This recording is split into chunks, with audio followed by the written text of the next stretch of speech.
Good evening বন্ধুরা। আজ হলো মঙ্গলবার। আজকে ভাবলাম একটু বিপত্তারিণীকে দেব। তো যাই হোক, আজকে সকালে উঠে ফুল টুল এনে মা বিপত্তারিণীর পুজো করলাম।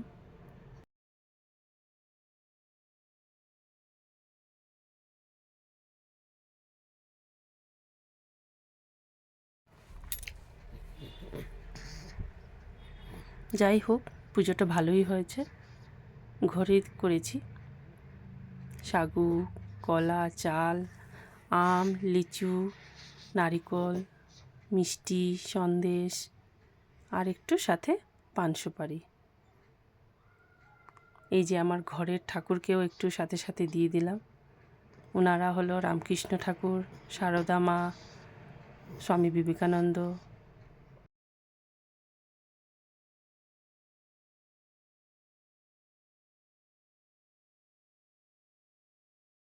আর উপরে আসনে আছে লক্ষ্মীনারায়ণ ঠাকুর, গণেশ ঠাকুর, হনুমান বাবা, বাবা লোকনাথ, রাধাকৃষ্ণ ঠাকুর।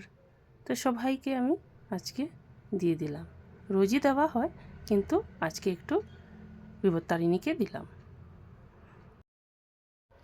যাই হোক, পুজোটা শেষ হয়ে গেছে, ভালোই হয়েছে। তারপর সবাইকে আমি প্রসাদ একে একে করে দিয়ে দিয়েছি। আপনাদেরকে দেখাবো, আপনারা সাথে থাকবেন, দেখতে থাকবেন। এই যে বন্ধুরা, আমার শাশুড়ি মা খিচুড়ি বানিয়েছে। উনি অনেক টেস্টি রান্না করেন। সাথে আছে ডালনা। এখানে অনেক ধরনের সবজি দিয়ে বানানো হয়েছে। আর আছে আলু ভাজা আর পাঁপড়। এই যে সবাইকে একে একে করে প্রসাদ দিয়ে দিয়েছি।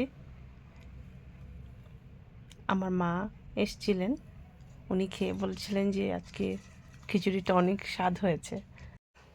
তারপরে আমি শাশুড়ি মার জন্য বেড়ে দিচ্ছিলাম। উনি প্রসাদটা খেয়ে নিয়েছিলেন। সত্যি বন্ধুরা, আজকে খিচুড়িটা অনেক টেস্টি হয়েছিল। আর এই যে আমাদের সাথে ঘরের আচার আছে, এটা আমাদের শিলংয়ের ফেমাস কাফল বলে, সেটা দিয়ে আচার বানানো হয়। আর তারপরে আমাদের ঘরের সবাইদেরকে আমি প্রসাদ দিয়ে দিয়েছি। আর এখন আমরা সবাই একসাথে খেয়ে নেব, যারা যারা বাকি আছে। আমরা সবাই একসাথে বসে গেছিলাম খেতে। অনেক মজাও হচ্ছিল, ভালোও লাগছিল। এই যে আমার ননদ এসছে ওর ছেলেকে নিয়ে। তো ও নাকি খেয়ে বলল যে অনেক টেস্টি হয়েছে। সব কিছু ভালোই হয়েছে। আমরা সবাই প্রসাদ খেয়ে নিয়েছি। আজকে এই পর্যন্তই ভিডিওটা। আপনারা প্লিজ একটু লাইক করবেন। Tata, bye bye.